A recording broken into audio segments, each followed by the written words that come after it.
Orang yang menguasai hal ekwal terhadap kementerian yang dipimpinnya. Dia merupakan pembantu presiden, kedudukannya kuat, sehingga posisi menteri itulah yang seharusnya benar-benar dipilih dari kalangan profesional, dan dengan melihat tantangan pemerintahan ke depan yang tidak ringan, maka profesionalitas, kompetensi dari kementerian itulah yang diharapkan oleh PD Perjuangan daripada sekedar bagi-bagi jabatan kekuasaan politik. Struktur kementerian yang ada saat ini sebenarnya masih relevan di dalam menjawab berbagai tantangan-tantangan ke depan, terlebih dengan melihat beban anggaran yang sangat berat akibat ketergantungan terhadap utang luar negeri kita. Mas, itu PDIP diajak diskusi nggak ya, Mas, sebagai bagian dari koalisi? Itu merupakan hak sepenuhnya dari Presiden. Buat kami lebih baik bekerja ke bawah, mempersiapkan pilkada serentak, dan kemudian mencari pemimpin-pemimpin yang baik melalui proses kaderisasi partai. Mas, ini kan ada salah satu ponakannya Prabowo begitu, Mas. Ini gimana? Apakah tidak ada konflik of interest atau gimana? Ya, sebenarnya kita melihat yang penting seseorang itu dipersiapkan menjadi pemimpin. Seseorang memiliki kompetensi di bidangnya untuk menjadi seorang menteri termasuk wakil menteri. Memerlukan syarat-syarat leadership, syarat-syarat teknokratik, syarat-syarat memahami bagaimana kebijakan melalui legislasi, melalui perencanaan keuangan yang baik, itu dapat diatasi berbagai masalah bangsa dan negara, dan kemudian kita dapat melangkah ke depan. Sehingga mari kita lihat saja beberapa bulan ke depan, karena evaluasi itu kan selalu dilakukan dan rakyatlah yang akan melihat apakah keputusan tersebut tepat atau tidak. Terkait dengan pilkada, Mas, ini kan kemarin maksudnya untuk Pilgub Sumatera Utara dan Jawa Timur ini ada kemungkinan untuk Mas Bobi maupun Bu Kofifa itu melawan kota kosong. Dari PDI Perjuangan sendiri, apakah sudah mempersiapkan calon tandingan gitu, Mas? Ya, demokrasi ini kan ada ruang kontestasi, baik dalam kaitannya dengan ide, gagasan maupun figur. PD Perjuangan di Sumatera Utara bisa mencalonkan sendiri. Di Jawa Timur kami juga sedang membangun kerjasama politik, sehingga kotak kosong itu tidak akan terjadi untuk Provinsi Jawa Timur dan Sumatera Utara. Karena ini juga mencerminkan aspirasi rakyat terhadap adanya alternatif calon pemimpin. Bagi PD Perjuangan kami terus bergerak cepat, bahkan hari Selasa yang akan datang kami akan undang pers. Kami sudah mengadakan pelatihan tim kampanye pada batch yang ketiga. Sehingga bagi kami pilkada bukan sekedar figur, tetapi ini konsolidasi partai, ini pergerakan mesin partai.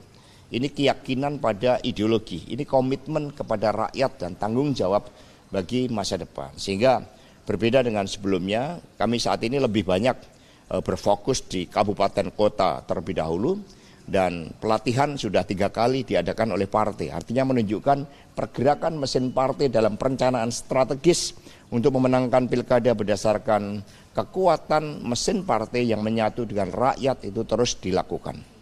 Jakarta gimana, Mas? Kemarin Ahok bilang seru nih rematch sama Anies, Mas. Ya, Jakarta kita cermati masih sangat dinamis.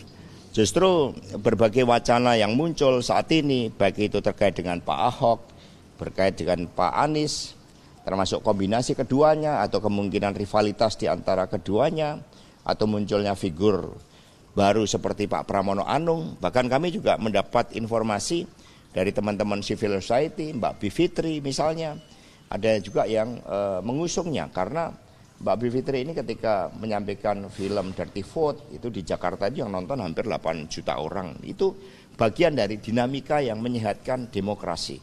Maka PD Perjuangan terus membuka suatu ruang bagi hadirnya calon-calon pemimpin tersebut, yang kemudian nanti kita akan cermati berdasarkan suara arus bawah partai.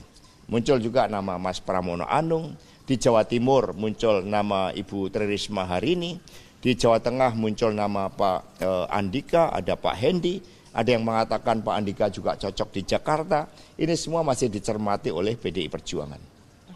Mas, untuk Jakarta, Mas, itu kan ada dari PKS sudah mengusung Cemibul sama Anies, Mas. Kalau dari PDI sendiri lihat Anies Ya tidak ada masalah partai lain untuk bergerak, kami juga bergerak, hanya beda strateginya. PD Perjuangan bergerak dengan menyiapkan mesin politik partai, termasuk dengan pelatihan batch ketiga yang kami adakan Selasa depan di Puncak. Masing-masing punya strategi, tetapi PD Perjuangan tidak akan mengambil keputusan yang tidak senafas dengan arus bawah partai, arus bawah rakyat. Itu yang diperhatikan oleh PD Perjuangan.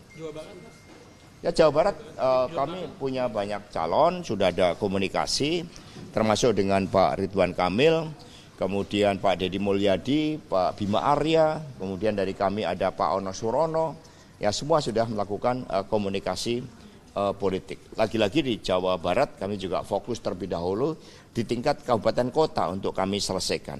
Praktis di sana yang belum kami putuskan tinggal di sekitar 5 kabupaten kota. Sejauh ini karena ada skenario Airin Rano Karno begitu respon PDIP. Ya Banten muncul nama dari internal PDI, ada Pak Rano Karno, ada Pak Ade Sumardi. Komunikasi dengan Partai Golkar termasuk dengan Ibu Airin telah dilakukan, bahkan dipimpin oleh Bapak Ahmad Basarah. Jadi kami membagi tugas di antara personel DPP. Dengan penambahan personel DPP oleh Ibu Megawati Soekarno Putri, maka jajaran DPP PD Perjuangan sekarang terus bergerak karena adanya energi-energi baru seperti Pak Ganjar, Pak Ahok, ada Pak Deddy Sitorus, Bu Bintang, Pak Adian, Bung Roni, semuanya yang masuk ke DPP partai sekarang menjadi bagian dari tenaga pergerakan untuk memenangkan pilkada itu. Mas, kalau di Jawa Timur kan Bu Risma ini nomor 2 ya menurut survei dari Bukovipa. Ini apakah ada potensi maju? Ya, Bu Risma nomor 2 itu belum bergerak. Ya sama dengan survei Pak Andika di Jawa Tengah belum bergerak. Artinya mereka itu mengandung harapan dari rakyat.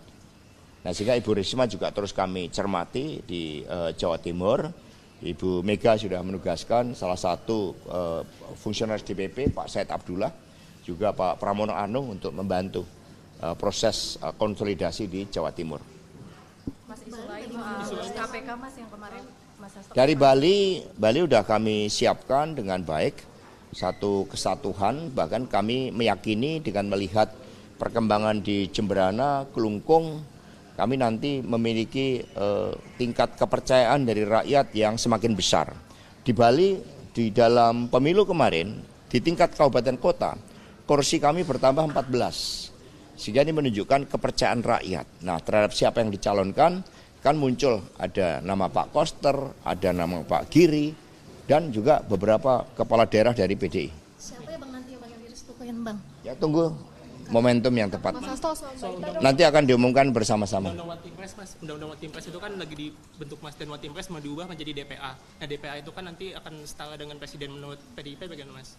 Ya kami sependapat dengan pendapat para pakar, termasuk juga Pak Yusuf Kalla, bahwa ini bukan sekedar nama.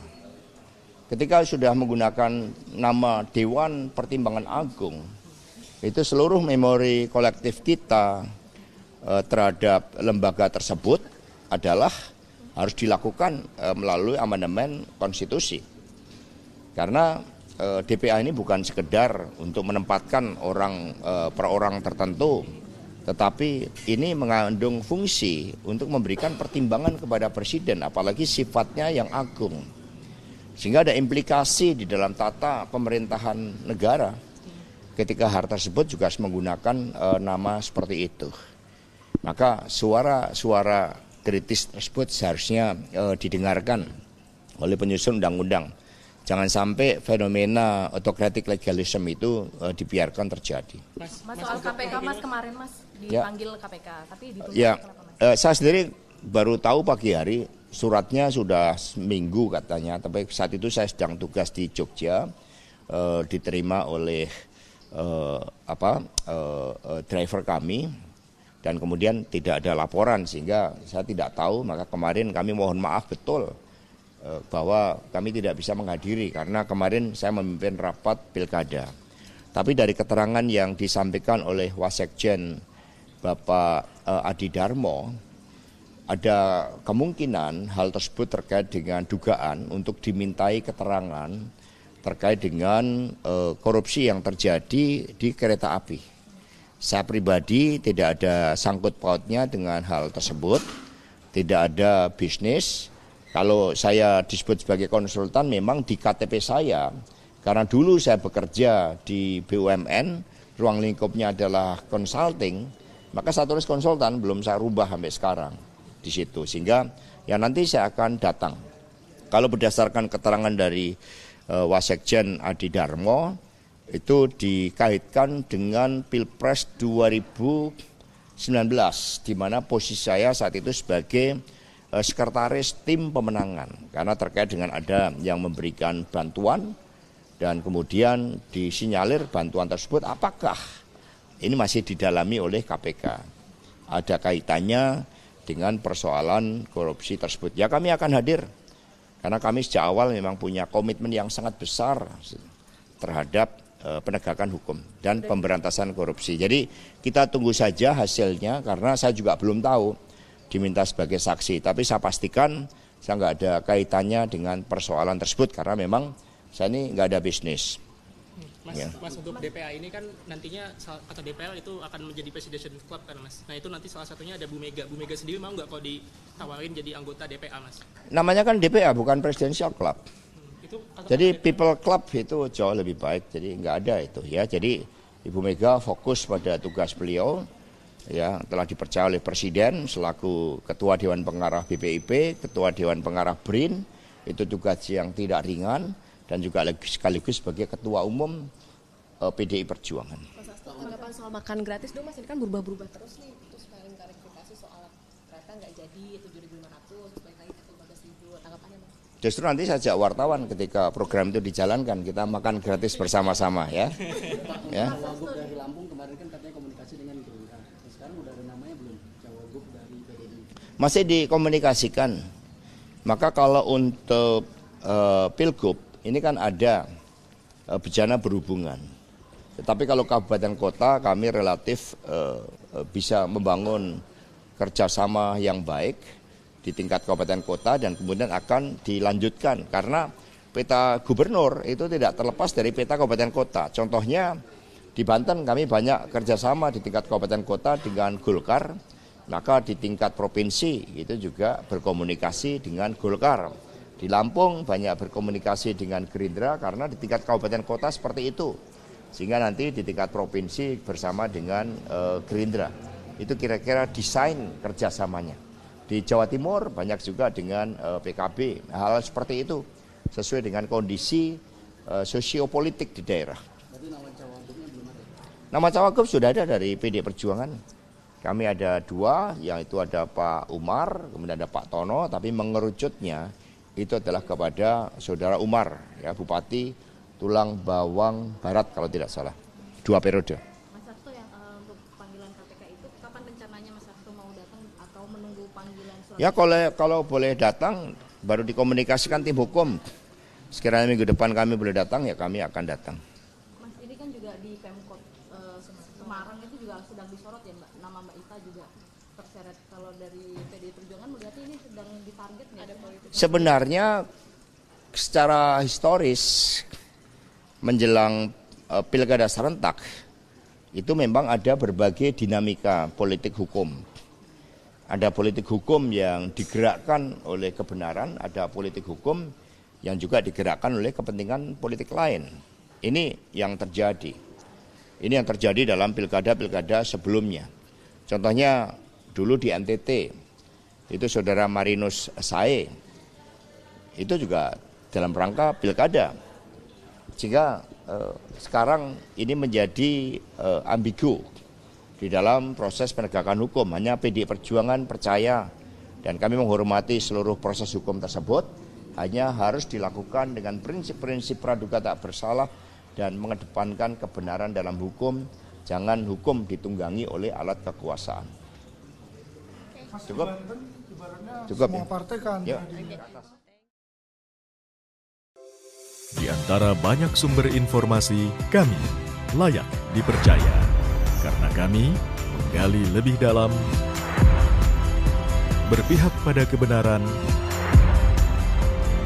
berpegang pada data dan fakta, Agar layak, Anda jadikan referensi. Kompas TV, independen, terpercaya.